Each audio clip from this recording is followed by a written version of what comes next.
ሰላም፣ ይህ ኢትዮ አፕዴት ነው። ዕለታዊ መረጃዎችን ይዘን ቀርበናል። በአማራ ክልል የሚገኘው የዋላ የመጀመሪያ ደረጃ ሆስፒታል የጤና ባለሙያዎች ጊዜው ያለፈበት ማደንዘዣ እንዲጠቀሙ በደብዳቤ ማሳወቁን ሰምተናል።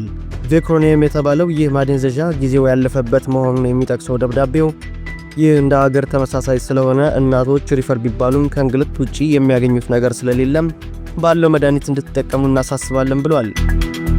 ከሰሞኑ ፍርድ ቤት ቀርበው የነበሩት አቶ ታዬ ደንደዓ ለምስክርነት የጠሯቸው ጠቅላይ ሚኒስትር አብይ አህመድና ከንቲባ አዳነች አቤቤ ፍርድ ቤት ሳይገኙ ቀርተዋል። የፍርድ ቤቱ ፖስተኛ መጥሪያውን ይዞ ሲሄድ ጥበቃዎቹ መጥሪያ መሆኑን ካረጋገጡ በኋላ ወደ ጽሕፈት ቤታቸው እንዳይገባ ተደርጎ መመለሱን የታወቀ ሲሆን የአቶ ታዬ ጠበቃ ተራ ፖስተኛ አድርጋችሁ ለምን ተመለሰ ትላላችሁ?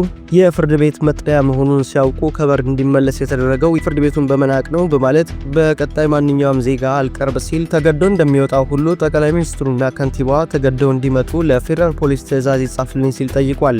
በኦሮሚያ ክልል አዳማ ከተማ ከትናንት ምሽት 11 ሰዓት ገደማ ጀምሮ ወጣቶች በከፍተኛ ሁኔታ እየታፈሱ መሆኑን በከተማው የሚገኙ የመሰረት ሚዲያ ተከታታዮች እየጠቆሙ ይገኛሉ።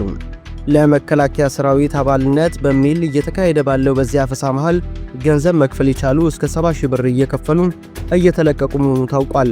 መክፈል ያልቻሉት በአብዛኛው በከተማ ውስጥ የሚገኙ መጋዘኖች ተይዞ እንደሚገኙም ታውቋል። በመተከል ዞን ድባጤ ወረዳ ጊፖ ቀበሌ የመንግስት የጸጥታ ኃይሎች በሰርገኞች ላይ በከፈቱት ተኩስ 11 ሰዎች ተገለው ቀበሌው ሙሉ በሙሉ በእሳት መቃጠሉን ምንጮች ከስፍራው ለመሰረት ሚዲያ ተናግረዋል። ሰርገኞቹ ላይ ተኩስ የተከፈተው እኛ እየሞትን እናንተ ሰርግ ላይ ናችሁ በማለት እንደሆነ የታወቀ ሲሆን ይህ ግድያ ከመፈጸሙ በፊት በመንግስት ኃይሎችና በኦሮሞ ነጻነት ሰራዊት መካከል ጊፖ ቀበሌ አዶ አባጠፊ የሚባል ሰፈር ላይ ከፍተኛ የተኩስ ልውውጥ ተካሂዶ ከሁለቱም ወገን በርካታ ሰው ከተገደለ በኋላ መሆኑ ታውቋል።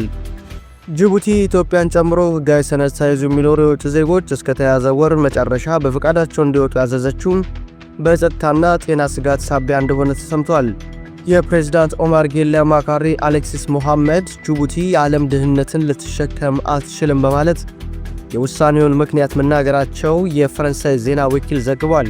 በጅቡቲ የኢትዮጵያ ኤምባሲ ኢትዮጵያውያን በፈቃዳቸው ከሀገሪቱ ለመውጣት 3 ተጨማሪ ወራት እንዲሰጣቸው ያቀረበው ጥያቄ ተቀባይነት እንዳላገኘ ከቀናት በፊት መግለጡ አይዘነጋም።